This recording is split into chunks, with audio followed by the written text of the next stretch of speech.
So go right to 1 Timothy chapter 4 from verse number 15. He says, meditate upon these things. Did you see that? Meditate upon these things.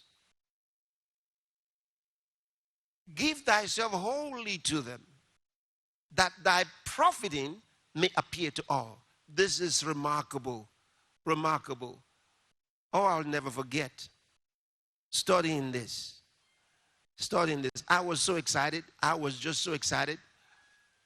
I'm talking about years ago. I was a teenager then when I was studying these things. I was so excited.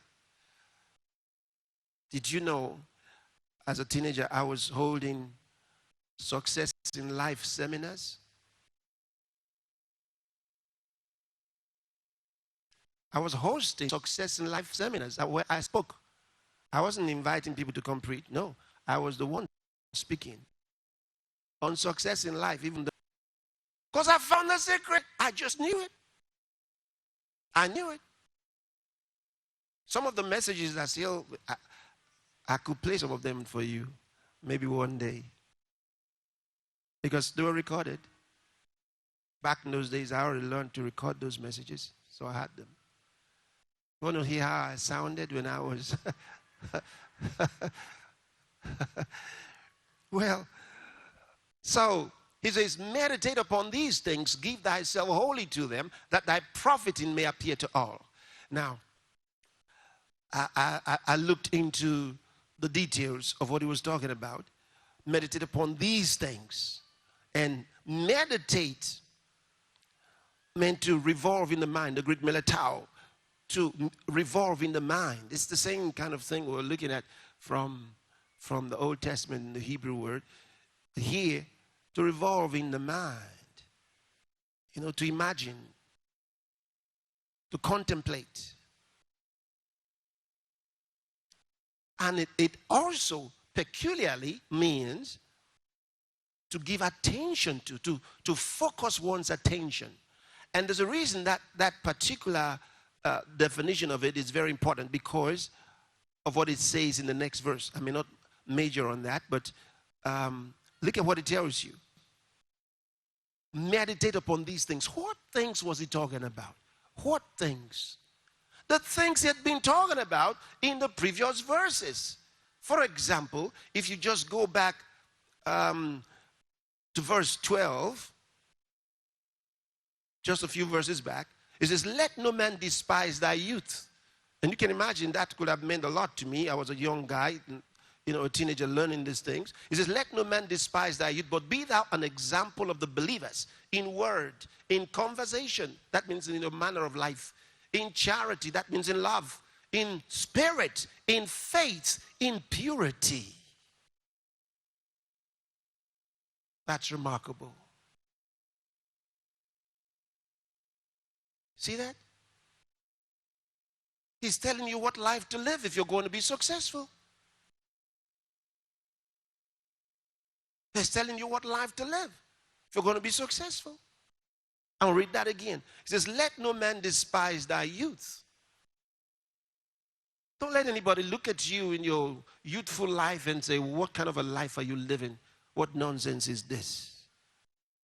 In other words, don't live a terrible life. Don't act like the world. So he says, be an example of the believers in word, how you speak, in conversation, in your manner of life, in your ways of doing things, in love,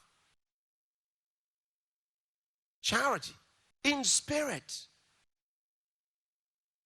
in faith, in purity.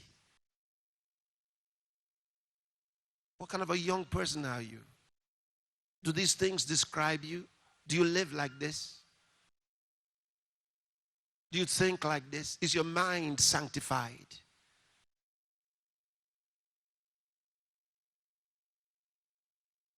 Or are you pushed to do things that are wrong because of the environment in which you live, or the way others are living, or are you pushed to live like a sinner from the things you look at on the internet? Don't you know that Jesus Christ is Lord of your eyes? If he's Lord of your life, he's Lord of your eyes. You don't look at everything. You don't read every stuff. You don't listen to everything. You have to learn to live a sanctified life. You separate yourself from the world. Don't act like the world. Don't live like them.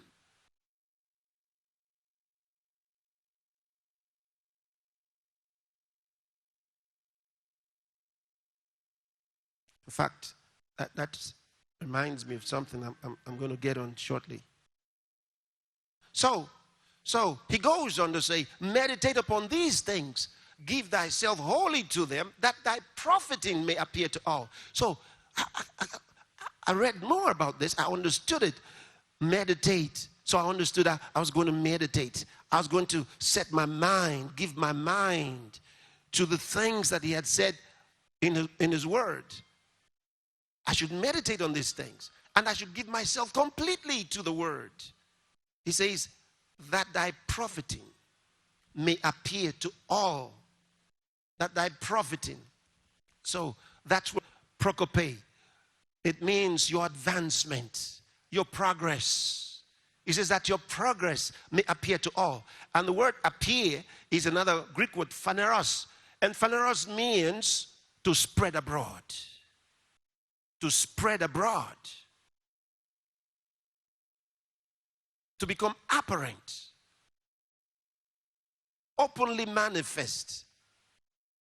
You know, you remember when Jesus said this, when Jesus said, when you pray, he says, go into your closet to pray. He said, the Father who sees in secret shall reward you openly. The word that's translated openly there is talking about phaneros.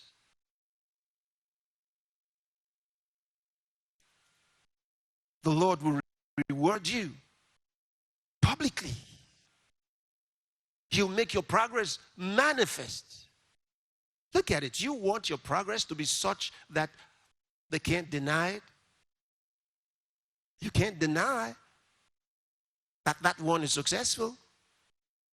I knew I was going to